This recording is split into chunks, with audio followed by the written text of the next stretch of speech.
Hello, I'm ABXTreeCat and welcome back to the video. Today we're going to talk about something rather fascinating to me at least, and that is things that Minecraft is doing that have never been done before. Not just by Minecraft, but not done before by any other console game. Because obviously the Bedrock Edition, which is the Pocket Edition and Windows 10 version, is coming to the console version of the game and it's replacing the existing game. It means there's so many things that are coming to the console that have never come to any console before, and I want to talk about what those things are in today's video, so that love it or hate it, you can at least know the really impressive and at least first time things that are being done by this version of the game. So hopefully you do all enjoy this video, like it if you do like it, because it helps out the channel, and let's know you do like this sort of video. But with that said, let's get straight into talking about exactly what Minecraft is doing that has never been done by any console game before. And I think the very first one, which is kind of surprising, is Xbox Live being on rival platforms. So this has never been done before on this scale. Like sometimes you can find weird stuff of like Steam is on the PlayStation 4, PlayStation 3. You find lots of weird situations like this, but this is full on Xbox Live rolling out across all its rival platforms. So for instance, minus the PlayStation 4. So you've got, for instance, the phones which have Xbox Live on them. You have to have an Xbox Live account to play Pocket Edition on the phone. You need an Xbox Live account to play Pocket Edition, to play the Windows 10 version on Windows 10, and you need an Xbox Live account to play it on the Switch too. That's right, Xbox Live has rolled out to rival platforms, and this is the first time any other platform has just accepted that, and also that this is the first time that you have the same account system, the same user system, the same friend system across all of those things. So yeah, you have Xbox Live on your Switch, you have Xbox Live on your phone, you have Xbox Live on your Xbox One, and all of them will be exactly the same. Amusingly, there's actually a weird twist to this, where although Xbox Live will be on every platform, minus the PlayStation 4, the worst place to use Xbox Live will be on Xbox, because that's the only place you have to pay the fee for. On Nintendo, at least right now, it's free. On your Windows 10 PC, it's free. On your mobile, it's free. And on the Xbox, you're paying about $60 a year if you want to actually play on the Xbox Live features, which is crazy that the worst place to play Xbox is on Xbox, but that's how things are, and that's the first time that's ever been done. The second thing that's first time ever being done is the fact that you have customizable graphics on console, and not just slightly customizable, fully customizable. Every single PC option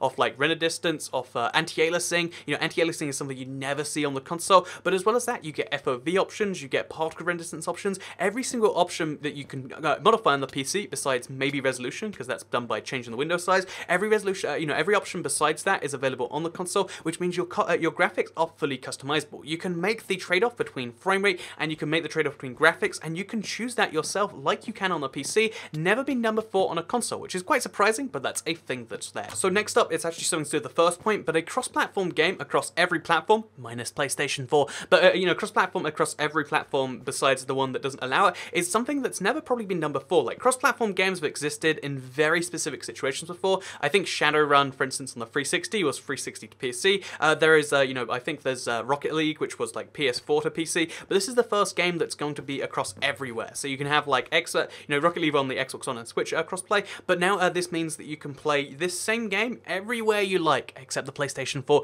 But ignoring that, that means there's going to be the first universal edition of a game where it doesn't matter which device you own it on. If you own Minecraft, as long as it's not the Java edition, because that's like the legacy edition at this point, as long as you have the new edition of Minecraft and you have it on any platform, you can play it with any friend on any other platform, which is nuts that that's a thing that really exists. There's a universal system, there's a universal currency across all those systems, there's a universal friends list. All of these things are universal across a game, and that's never been probably attempted before, because how could it be attempted? This is something that only could work with Microsoft, because they have to have their Xbox Live system. It's something that could only work with them, and it could only work with Minecraft itself. Like, it really has to be the perfect fusion of these two things, and it's something they've been trying to do for many years now, and this is kind of just the culmination of that. So interestingly, on the Xbox One side of things, it looks like Minecraft is one of the very first games to ever have a beta for the game. So before they release updates, they're now going to release betas for it, which is quite surprising, because it means you can try out full brand new features for a major, big game, and you'll be able to try them out before they actually do come out using the beta program.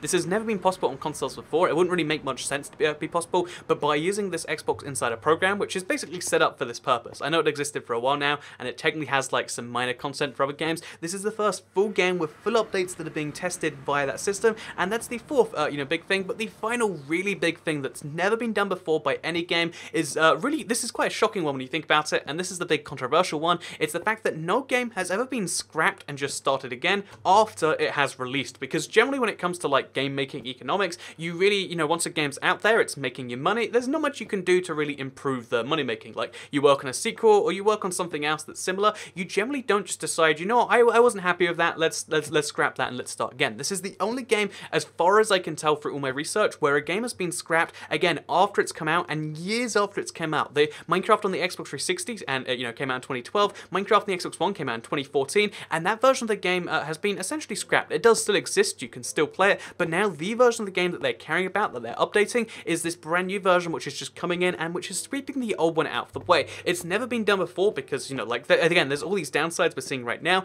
and also it's costly for them, and the only reason that, there is to do it is to, one, to improve the experience because you have a new version that you've started from scratch. Again, not really that frequent. Or two, because it's doing so many things it's never done before because of this whole Xbox Live Everywhere thing. That's the reason that they're officially doing it. And three, I guess you could argue, well, you could replace it with one that's more likely to make money if it's a very highly played game. So imagine if you've replaced Halo 5 with a game that, it's just free to play but it has microtransactions. You could do something like that and it makes sense. But yeah, this is one of the very first times they've ever just removed a game and started again. In fact, what they could have done is just sold the brand new version to all of us again. We could have had to pay Minecraft again. But one of the things that you can argue, despite the fact that it sucks they're removing the old version, one of the benefits is that this new version is entirely free for existing players, never been done before, never probably will be done again. There's such an edge case scenario, and those are some things that Minecraft is doing that have never been done before that I wanted to share with you all in today's video. Hopefully you all enjoyed it. You can like the video if you did, because it helps out the channel a lot. Let's know you do like these sorts of videos, share if you really liked it, and subscribe if you're new around here, because I make videos like this one every single day on my channel, and if you subscribe, you'll see them daily on your homepage. Thank you very much for watching, and I'll see you all next time. Goodbye.